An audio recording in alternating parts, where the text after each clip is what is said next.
Joining us now is Dr. Amesh Adalja, Senior Scholar at Johns Hopkins Center for Health Security. Doctor, you've been tweeting about this, that beaches are mostly safe, but what we saw were not just beaches with people enjoying the water. What we've seen around the country are crowds and crowds of people along the beach fronts as well as in bars and in restaurants. You have to remember that it's not just going outdoors that spares you from this virus. It's actually social distancing. If you are in a place where you're going to be interacting with other individuals, you're going to give the virus a chance to transmit. So it's important, though, that the outdoors are relatively safe. Nothing in this pandemic era is going to be without risk. And you have to really think about what risk you want to confer on yourself by exposing yourself to individuals. And that may be different for each person in their risk tolerance, but we shouldn't act as if this virus is not here anymore. And just from the numbers, we know that we're not talking about a one-to-one risk here, because one person can infect 5 people or more. That was the issue with churches and other religious institutions because of the difficulty in social distancing, and that's why many churches are resisting the president's call to go back to church yesterday.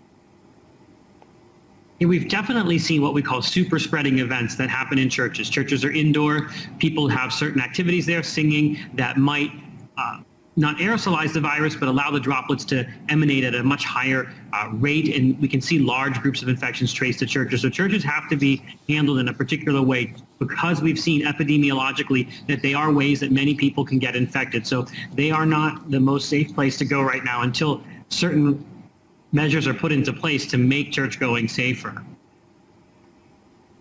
The Governor Asa Hutchinson in Arkansas was talking about the freedom to go out and about, even though their numbers have been increasing. Let's watch some of that from yesterday. We have to manage the risk. We take the virus very seriously. It's a risk. It causes death.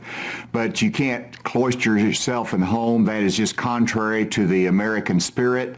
And we have to discipline ourselves. We have to manage the risk. I make the comparison with, you can be in an automobile and it's very risky, but you manage the risk by wearing a seatbelt.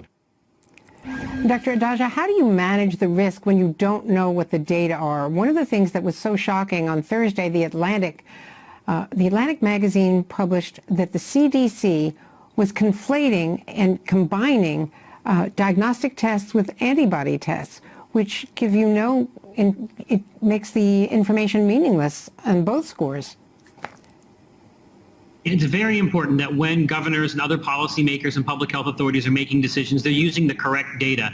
And when you lump together antibody tests and PCR tests that are looking for acute infection, you don't get the right information. You want to know where your state is going, where your state is. And to do that, you really need to look at the number of new cases that are being diagnosed by PCR and what the % positivity is of those tests, because it's not necessarily the sheer number that we worry about. It's what percentage of the tests that you're sending with PCR are positive. And that's really what we want to do. And in an era where there's so much conspiracy theories about how many tests are being done, how many cases there are, this type of data just only adds, these data problems add to that conspiracy theory mindsets. We want to make sure that we have very high fidelity in the data and that states are doing this in the appropriate way, because we want people to know exactly where they are in this epidemic. Now, how and why would the CDC combine these disparate factors? Is this deliberately to try to make it look as though we're testing more people? How does an accident like that happen? I don't know that it's deliberate. I think that it's just people not being very careful with the data and not quite understanding that antibody tests, although they're telling you somebody was infected, they aren't the same thing as a PCR test, which is telling you who is infected currently. One is kind of looking back in the rearview mirror. One is looking at where you are now and looking forward. So you use those information, these pieces of information for very different things. And they're both valid types of information, but you can't conflate the two, or you're going to get bad information and have a decision that's not driven by the best data possible. Dr. Adalja, as always, thank you so much.